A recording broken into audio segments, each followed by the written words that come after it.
Women's suffrage. Society was changing a lot during this time. As they were moving from rural land to urban cities, children spent their days at school and men worked away from home. Technology was improving as well. This left women with more free time. Because they had time, more women began to seek higher education for themselves. Almost 40% of colleges were made up of women. They also started new professional careers. Many of them became teachers or worked in nursing. Between 1890 and 1910, the female workforce doubled. These changes created the term New Woman. This term referred to educated and modern women who pursued their interests. A leading example is Jane Addams, who set up a Hull House to help the urban poor with a variety of issues. She inspired many other women to get involved in public life as well. Besides these things, women also formed clubs that focused on a number of activities such as music or art. The number of clubs grew rapidly. Some things changed about the clubs, one of them being their content.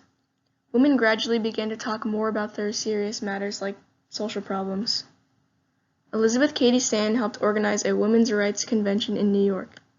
The meeting helped launch the American women's rights movement. These women fought for a lot of things such as equality. One of the main things that they also fought for was women's voting rights. Stanton was accompanied by Susan B. Anthony to lead the women's rights movement for another 50 years. Former abolitionists from the Civil War also became suffragists and active supporters.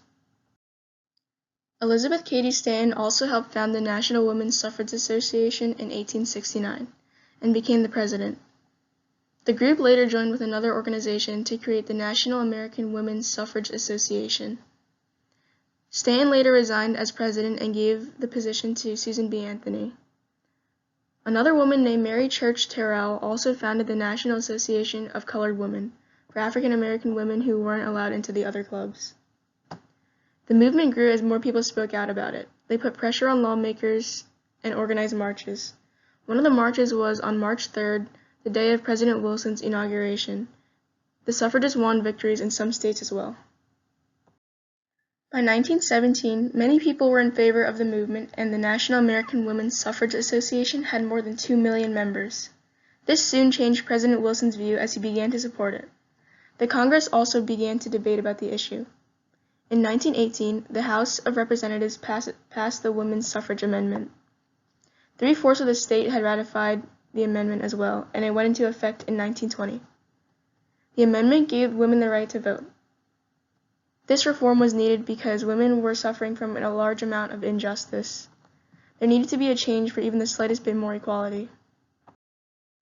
After the amendment was ratified, women still became involved in many other reform movements.